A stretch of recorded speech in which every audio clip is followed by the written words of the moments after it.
The wind swept gently through the trees, carrying with it the scent of damp moss and wild flowers.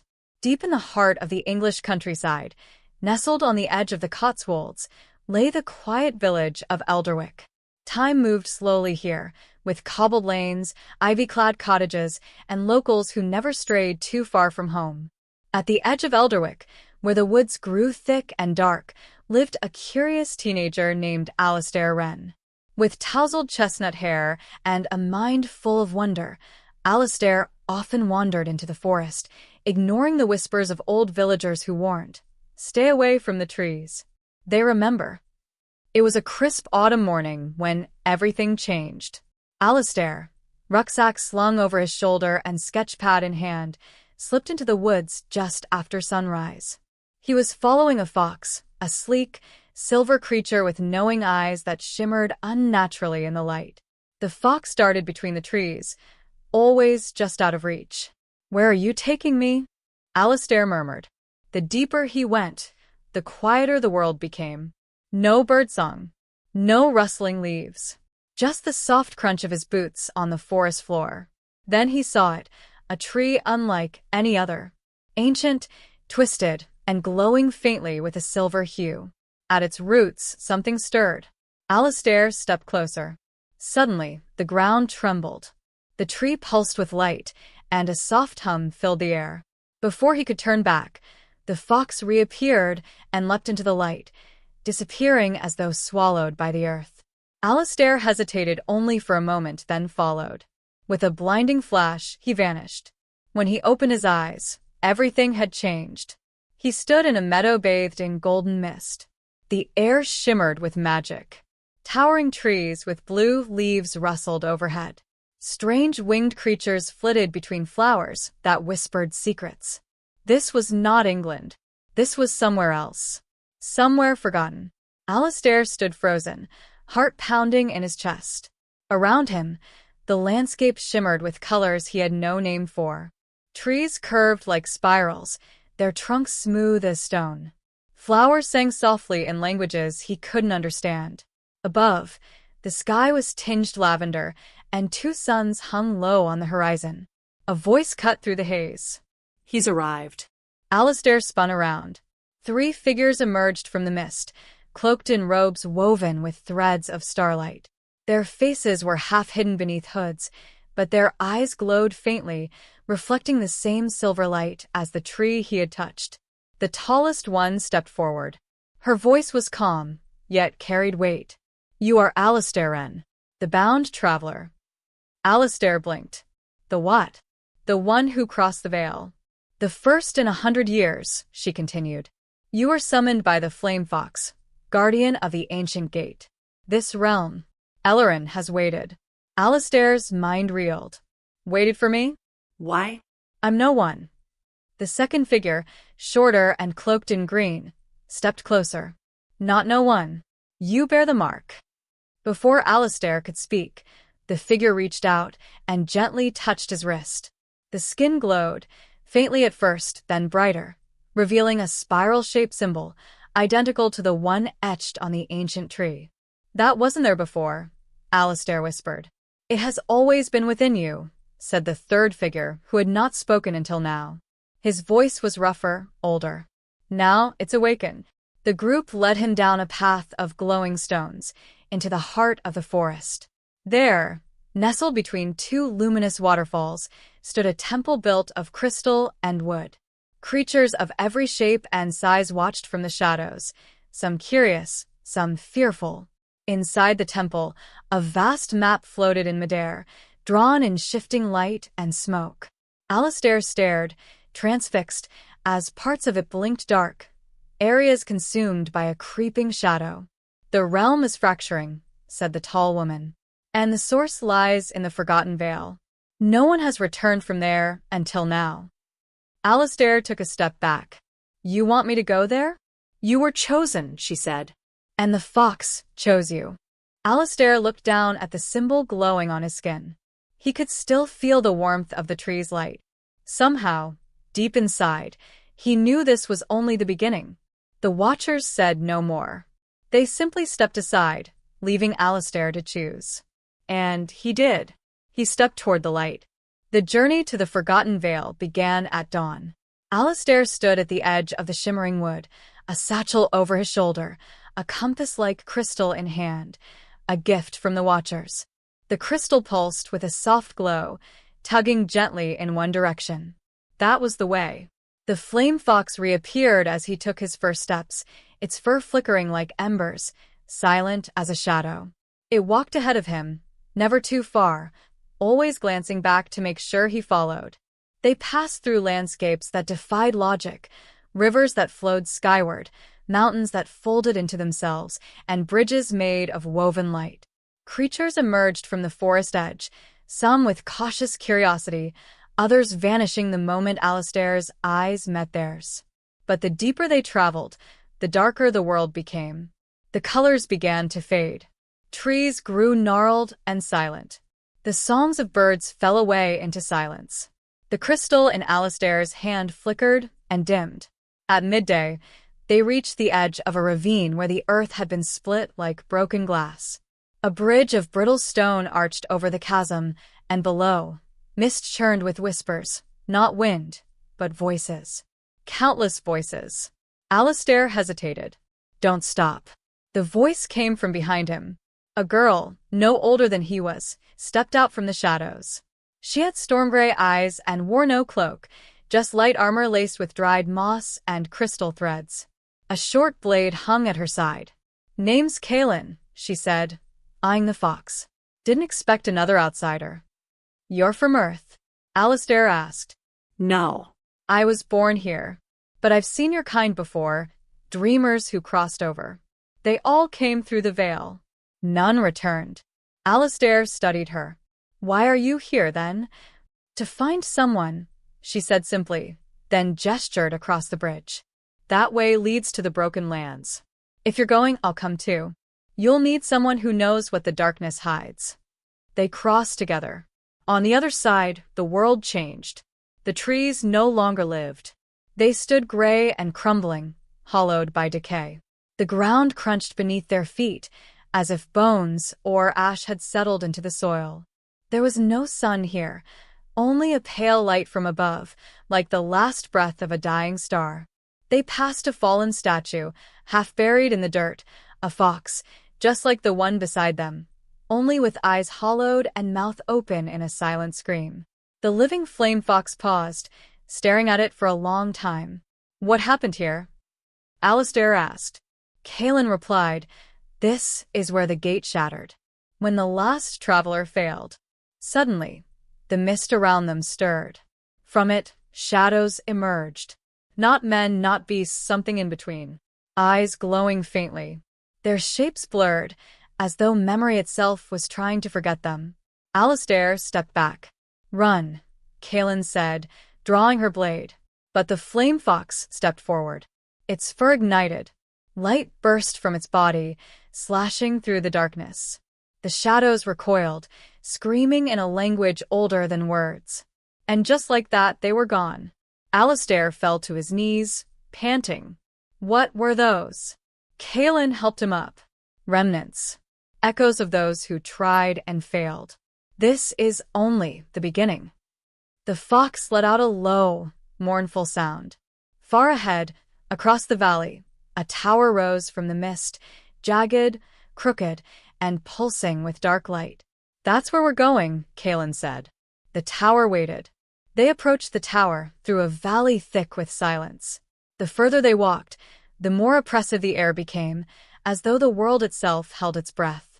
Even the flame fox moved cautiously now, its tail flickering dimmer than before. The tower of hollow light was not built, it had grown. Twisting spires of black stone wound upward like petrified vines. Cracks along its surface bled a dull silver glow, as if the tower contained something that pulsed and fought to be free. At its base stood a gate with no lock, no handle, only a circular symbol carved deep into the stone, the same symbol etched on Alistair's crystal. He raised it. The crystal brightened, casting a beam of light that fit the carving perfectly. A click echoed through the stone, deep and resonant. The gate trembled. Dust fell. Then it groaned open. Inside, The air was colder. The walls breathed faintly, a rhythmic pulse that echoed beneath their feet. The tower's halls were long and twisted, filled with mirrors that didn't reflect their movements. Instead, the mirrors showed different versions of them. Alistair saw himself older, broken, alone. Kaelin saw blood on her hands. "Don't look," she warned. "They feed on doubt." They pressed on. At the heart of the tower, they reached a circular chamber. An altar stood in the center, ringed by floating shards of crystal. Above it, a sphere of silver flame hovered, crackling softly. As Alistair stepped forward, a voice whispered through the chamber. "Another bearer, another echo, will you falter, too?" The flame fox growled low, its form flickering. From the shadows stepped a figure cloaked in tattered robes, its face hidden beneath a hood of darkness. When it spoke, its voice sounded like many voices speaking at once. "You are not the first. You won't be the last. The dreaming gate closed for a reason."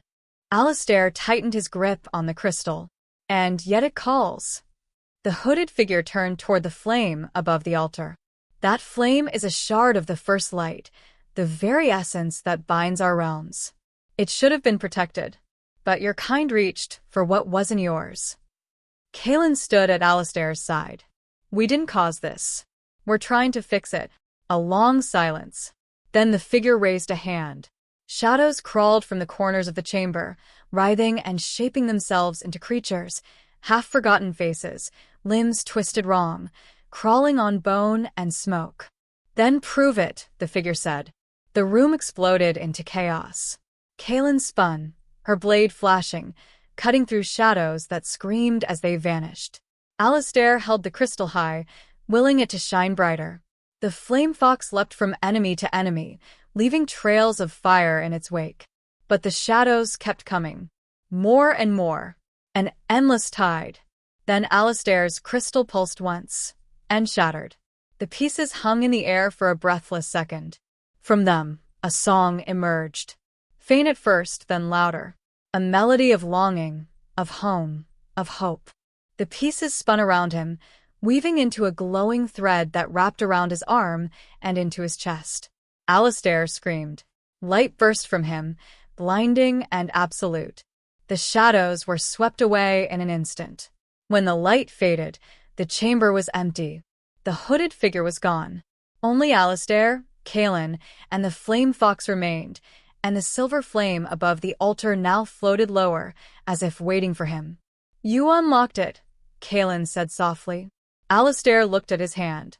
The crystal was gone, but something new pulsed within him. Something ancient. He stepped to the flame and reached out. It didn't burn. Instead, it wrapped around his hand, then sank into his skin like a whisper. A warmth spread through him, and with it a vision. A mountain. A door of starlight. And a city made of memory. He turned to Kaelin. "We're not done. The Real Gate lies beyond the mountain." This was only a trial. She nodded.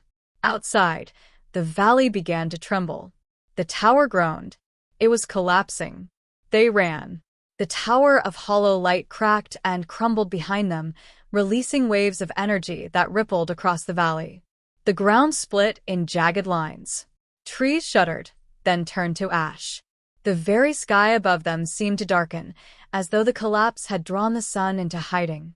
But Alistair felt stronger now, not in muscle, but in clarity. The silver flame that had entered his skin still pulsed in rhythm with his heartbeat. It didn't speak, but it guided. Kaelin's boots thudded beside his. The flame fox darted ahead, its path a blur of embers across the shifting ground.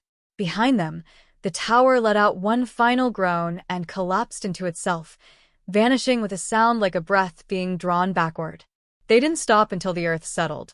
Beyond the ruined valley stretched a narrow path that twisted up the side of the mountain. The air thinned as they climbed. Snowflakes began to fall, even though no clouds hung overhead. Time felt strange here, like each step forward also pulled them sideways through something unseen. The higher they went, the more the whispers began. At first, they were faint, like wind brushing through tall grass. But soon, the voices took form. They whispered names. Secrets. Regrets. Alistair heard his father's voice, the way it used to sound before the silence. You left too late. Kaelin froze once. Alistair. I just heard my brother. He turned to her.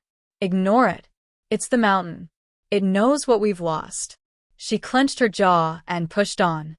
By nightfall, or what passed for night in this realm of endless dusk, they reached a ledge where the wind ceased entirely. Before them stood an archway formed from woven roots of silver and bone. It shimmered, a liquid veil humming within its curve. This was not the dreaming gate, but it was a threshold. Alistair stepped closer. Behind the veil, he could see glimpses, flashes of places not meant to be seen. A city in flames. A boy trapped in a glass cage.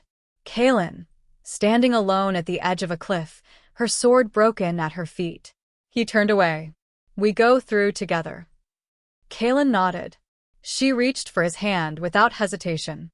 The flame fox leapt through first, vanishing into the shimmer. Together, they followed. Pain, sharp and immediate, struck their minds, like walking through a scream. But then it was gone. They landed on a plain of stars. Not sky, ground. The surface beneath them was black, yet shimmered with constellations. Above, a great moon hung low, cracked through its center, oozing light. In the distance, the mountain reached its peak. At the summit stood a door. It glowed with starlight, framed by two enormous statues, one weeping, the other laughing. But between them and that summit stood something worse than shadows. Dozens of figures. Still. Silent. Watching. Each one wore a version of Alistair's face. You see it now, Kaelin said quietly. The dream reflects. It tests. And it lies. The flame fox growled low, then whimpered. Alistair stepped forward. The silver flame in his chest pulsed brighter. The figures parted slightly, just enough for a path to form. Not an invitation. A challenge. He swallowed hard. We climb. They walked the starry plain, toward the final ascent. The whispers followed. The climb grew colder, sharper, thinner with every breath. Alistair could no longer tell if the chill was from the mountain's air or the presence that pressed in around them. The silent versions of himself, those mirror figures from the plain, had not followed, but something of their weight still lingered on his back, heavy as dread. Kaelin pressed forward with quiet resolve, the flame fox padding between them. Above, the cracked moon bathed the path in pale silver, casting long shadows that bent in the wrong direction. The door at the summit drew nearer, yet the path itself widened, revealing a long colonnade of pillars carved from bone and crystal. They rose like teeth from the mountain, framing what lay ahead. A hall. Grand and terrible. As they stepped within, the walls shifted, and so did time. Each step echoed, not just in sound, but in memory. Alistair's foot hit the stone, and suddenly he was a child again, standing at his mother's bedside, begging her to stay. Another step, and he was back in the library of Valeheart, watching his father burn the last of the dream scrolls. Another, and he stood in the tower once more, holding Kaelin's hand as the world cracked apart. He shook his head. No. These aren't real. They're real enough, Kaelin said quietly, staring at her own flickering memories across the pillars. The mountain shows us everything we've buried. A sound rose ahead. Gentle, deliberate footsteps. And then a voice. I wondered when you would come. A woman emerged from behind a crystal column. She was tall, draped in robes that shimmered like broken glass. Her hair fell in waves of night, and her eyes were stars. Alistair knew her. Not by name, but by presence. You're the Dreamkeeper. She smiled, though it did not reach her eyes. A title, nothing more. I guard what remains of the boundary between sleep and waking. But it is fading. Because of you. He stepped forward. I didn't mean to bring the flame. It chose me. All flames choose. But some carry more cost than others. She walked between the pillars, and with every step, the hall changed. The echoes grew louder. Cries. Laughter. Screams. All the moments they wished to forget. Kaelin stood firm. We're here to close the breach. Whatever is bleeding into the waking world, we'll end it. The Dreamkeeper turned to her. Will you pay the price? A long silence followed. Then, the walls split. Not with violence, but with revelation. On either side, behind every pillar, were sleeping forms. Hundreds of them. Children, elders, dreamers caught in stasis. Their faces twisted in torment. This is what your world's forgetting costs, the Dreamkeeper said softly. They are the ones trapped between dreams. Because someone took more than they gave back. Alistair felt the silver flame in his chest twist. The Dreamkeeper raised a hand, and the door at the summit opened. Beyond it lay only darkness. Go, she said. Face what you've become. Or turn back and let the dream consume the rest. Alistair turned to Kaelin. She gave a small nod. The flame fox stood between them, its body pulsing with light, ready. Together, they walked toward the final darkness, knowing the dream would not show mercy. And still, they entered. The door closed behind them without a sound. Darkness swallowed everything, sight, time, even thought. For a heartbeat, Alistair wondered if he still existed. Then came the sensation of falling, not downward, but inward, as though his soul had been untethered from his body and pulled into the depthless heart of the dream. And then light. But not from any flame or sun. This was light like memory, like half-remembered lullabies and childhood fears. A twilight glow lit a world that bent in impossible ways. Staircases arched into skyless voids, books bled ink that whispered, and towers hovered, without foundations. This was the dream below. It's not a place, Kaelin murmured, her breath forming shapes in the air. It's a mind. Alistair nodded. And it's waking up. The flame fox whined low in its throat, its light flickering like a candle in wind. Around them, shadows slithered, not with menace, but with hunger. Shapes that bore their faces. Dreams they had long buried, now risen to claw their way free. Suddenly, laughter, high lilting wrong. A figure emerged from a broken staircase above. It glided rather than walked, wearing a long coat of stitched dreams and a grin that split its face far too wide. Welcome, it chimed. I've been building this for you. Alistair stepped forward. You're the Sleepless. It bowed mockingly. A name I stole from your stories. You made me, Alistair. You gave me form, when you burned the dream scrolls. When you took the flame. Its grin twisted. And you, Kaelin. You dreamed of a world with no gods, no walls. You gave me reason. You're not real, she said, voice steady. I am the part of you that never stops dreaming, even when it hurts the world. It snapped its fingers. The dream twisted. Suddenly, they stood in the ruins of Valeheart, but dream-shaped, worse than memory. The sky cracked like glass. The wind howled words they could almost understand. And in the center stood versions of themselves, older, colder, crueler. The false Alistair held the flame fox by the scruff of its neck, its light guttering. I know how this ends, said the Sleepless. You will give in. You always do. Alistair stared at his own face, the one that had given up, that had embraced the flame for power rather than truth. He felt the weight of it all, the guilt, the fear, the pain he had tried to forget. Then Kaelin's voice, low and fierce. We are not our worst selves. She stepped forward and touched the dream Alistair's hand. The illusion trembled. We don't deny the dream, she whispered. We remember it, and we carry it back. The flame fox sparked, a sudden pulse of silver that surged from its body and into the ground. The false world around them cracked. The sky bled starlight. No, the Sleepless snarled. You can't wake up. You are mine. But it was already unraveling. Alistair took Kaelin's hand. We never were. The dream screamed and shattered. And for a moment, there was only silence. Alistair awoke with a gasp. The air was cold, damp, and real. Moss brushed his cheek, and somewhere above, birds sang, hesitant, like the forest itself was testing the truth of morning. He blinked against the gray light, his body aching as though it had fallen through stone. Beside him, Kaelin stirred. Her eyes snapped open, wild for a second, before softening. They said nothing. No words were needed. They had returned. The flame fox lay between them, curled and sleeping, its fire dimmed but not gone. In its gentle rise and fall, they saw hope. They were no longer in the dream below. They were back in the waking world, near the roots of an old, broken tree that bled silver sap. Valeheart's woods, but changed. There were no echoes now, no whispers on the wind. Stillness, yes, but not emptiness. Alistair stood, knees trembling. The sword was gone. The scrolls burned. All that remained was the memory. And the flame fox. He looked toward the distance where the tower had once stood.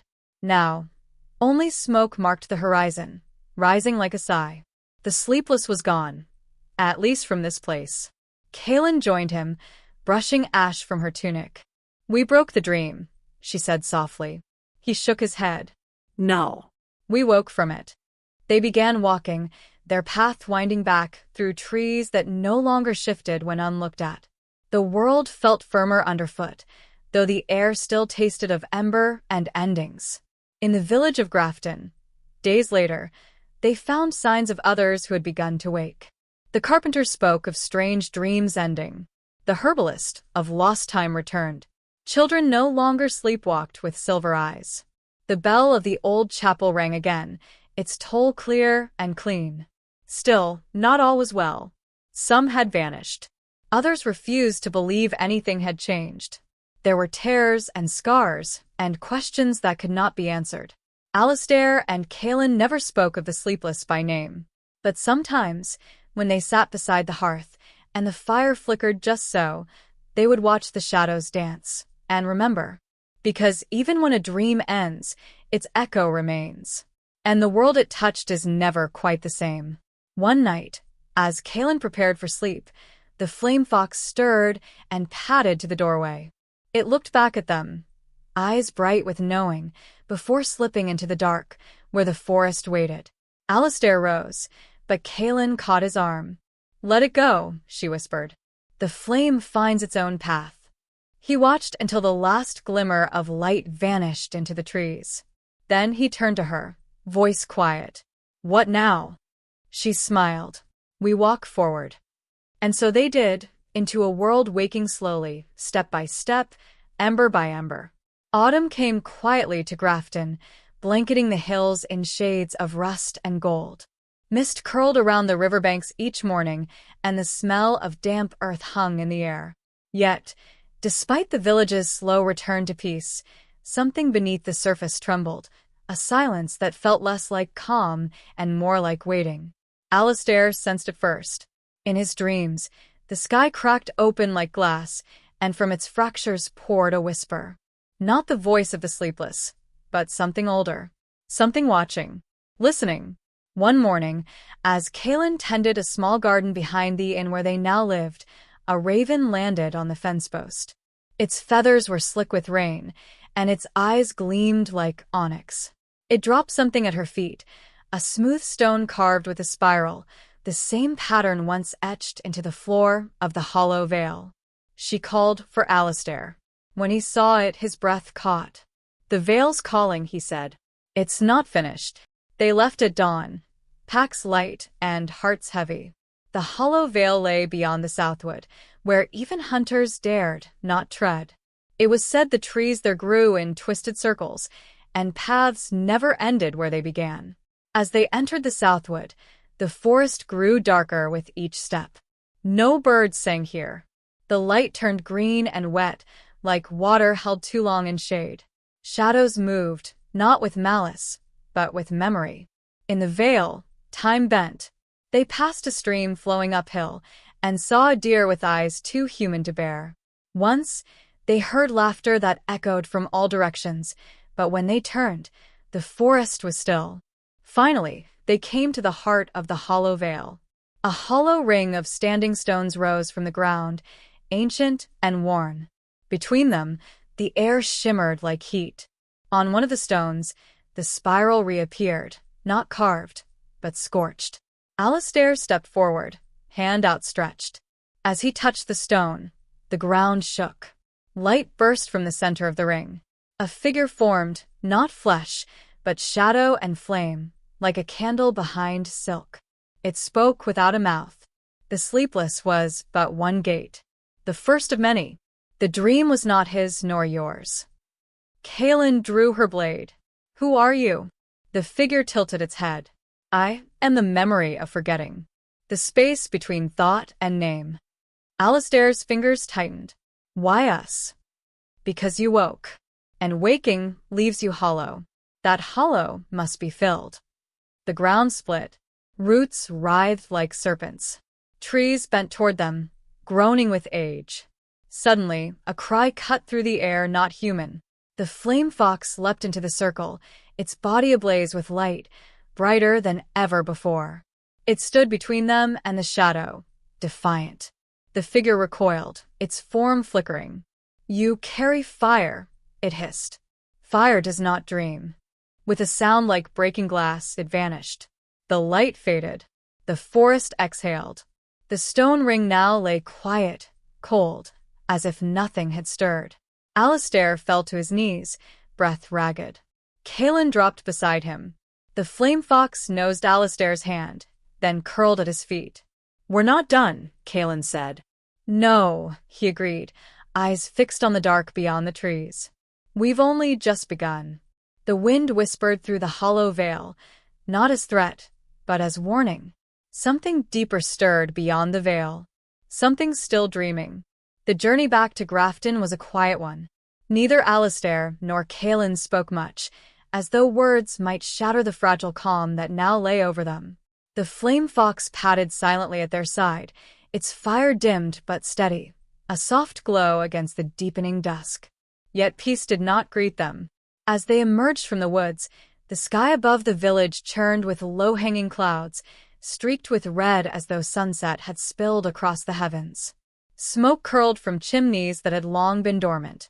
A thick tension hung in the air, not fear, but anticipation. They passed familiar faces that now looked at them with cautious reverence. Children hushed their play when Alistair walked by. The elderly nodded silently at Kaelin, eyes wide with something like knowing. At the inn, they found Ilya waiting. She had not aged, and yet the sorrow in her eyes had deepened. You felt it, she said. The shift. Kaelin nodded. Something passed through the veil. Something ancient. The veil is thinning, Ilya whispered. Across the aisles, others are waking. Forgotten things. Things the world once dreamed of and locked away. She handed Alistair a bundle wrapped in faded cloth. Within lay a book. Not printed, but written by hand, each page a different script, each symbol pulsing faintly with warmth. It's not just your story anymore, Ilya said. Others must remember. Others must choose. That night, dreams returned, not nightmares, but visions. Alistair saw a city carved from moonstone, rising from the sea. He saw towers that grew like trees and roads made of glass. He heard voices in languages he did not know, calling him by names he had never worn. Kaelin dreamed of fire, of standing on a battlefield not yet scorched, of leading warriors whose faces blurred like smoke, of a mask of gold, heavy with silence. When morning came, they both understood.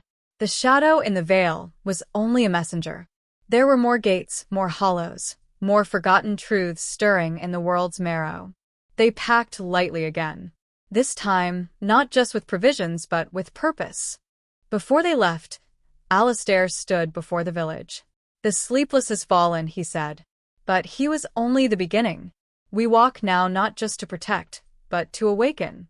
To remember what the world chose to forget.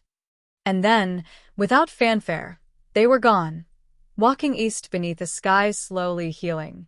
Behind them, the first whispers of legend began to rise. Of a boy who defied sleep. Of a girl who burned brighter than fear. Of a fox made of flame, guarding the edge of dream. And somewhere, far from where the roads ended, a new gate stirred in the earth. The hollow had been filled. But the Emberwake had only just begun.